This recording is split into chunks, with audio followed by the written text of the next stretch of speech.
Good morning, everyone. You're watching Global Lens with me, Sakshi Singh Litoria, here on News 9, where we bring you top international headlines of the day. Let's bring you first biggest story.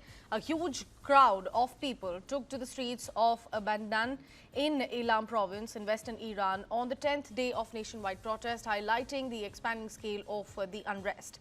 Protests have intensified in Tehran, in fact, with some fresh clashes being reported at the historic Grand Bazaar as well. Shopkeepers continued their protest as tensions rose between protesters and security forces.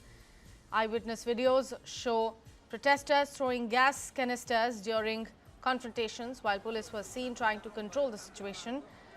While the exact time of the footage could not be confirmed, eyewitnesses said there was heavy police deployment in the area. The protest began over the sharp fall in Iran's currency value and rising inflation, which has badly hit businesses and daily life. According to right groups, at least 25 people have been killed across Iran in the first 9 days of unrest linked to these demonstrations.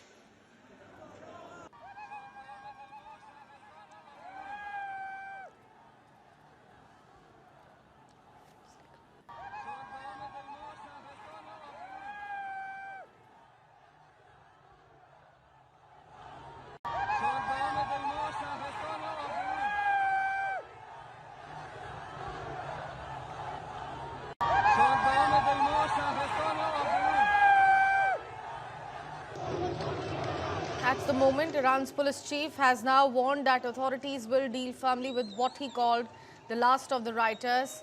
At the same time, the government says economic protests are legitimate and can be addressed through dialogue, even as security forces use tear gas to disperse violent gatherings.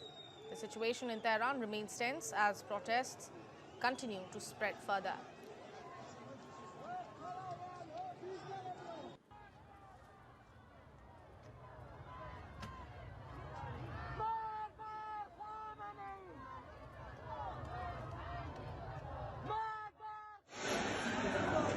Video posted on social media on Tuesday showed clashes between protesters and Iranian security forces in Tehran's Grand Bazaar. Rights groups said at least 25 people have been killed in the country during the first 9 days of unrest. The protests began in the bazaar of Tehran over the plunging value of the currency and soaring inflation. Iran's Fars news agency reported the shopkeepers' demonstration continued on Tuesday in the bazaar, with about 150 people focusing on economic demands. The authorities have acknowledged the economic hardships, but accused networks linked to foreign powers of stoking the protests. On Tuesday, Iran's police chief vowed to, quote, deal with the last of these rioters.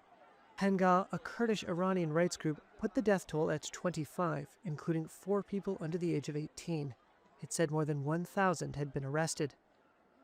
Harana, a network of rights activists, said at least 29 had been killed, including 2 law enforcement agents, in addition to 1,203 arrests as of January 5th.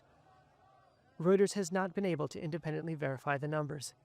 Iranian authorities have not given a death toll for the protesters, but have said at least 2 members of the security services have died and more than a dozen have been injured.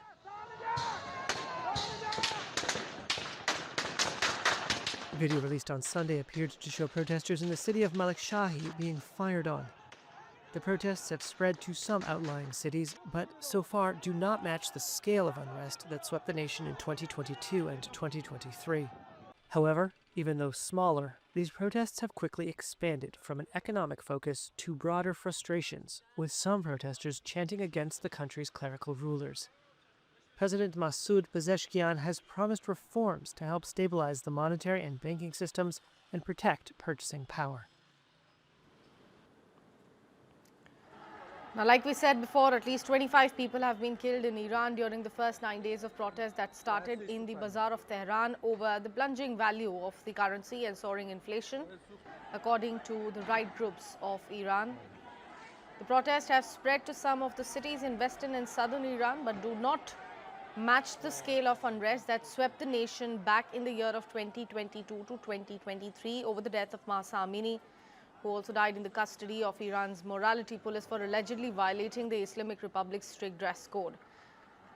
However, even though it is smaller, these protests have quickly expanded from an economic focus to broader frustrations, with some, in fact, also chanting against the country's clerical rulers.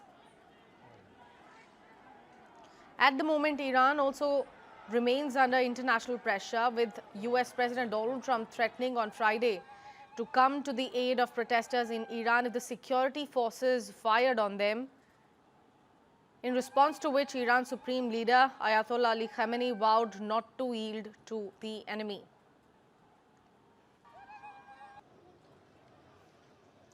Now, Hengar, a Kurdish Iranian rights group, put the death toll at 25.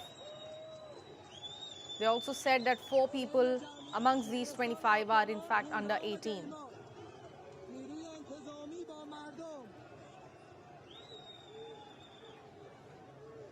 Although we've not been able to verify the numbers yet, but this statement has come in from the right groups. Iranian authorities have not given a death toll for protesters, but they have said that at least 2 members of the security services have died and more than a dozen have been injured in this unrest.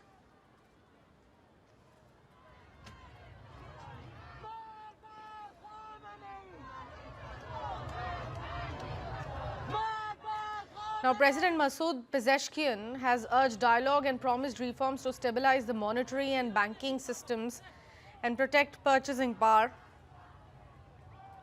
The government has also announced a subsidy reform, removing preferential currency exchange rates for importers in favor of direct transfers to Iranians to boost their purchasing power for essential goods. They have said that this move will come into force from January 10th onwards. Another big update is of the replacement of the central bank's chief. It happened on December 29th. But then Riyal fell further, 14,89,500 on Tuesday, representing a 4% of fall since the protests begun. Crisis situation for Iran.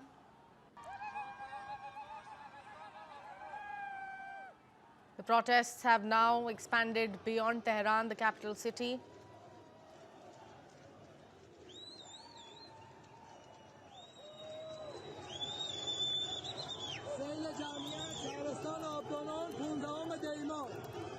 نیروی انتظامی با مردم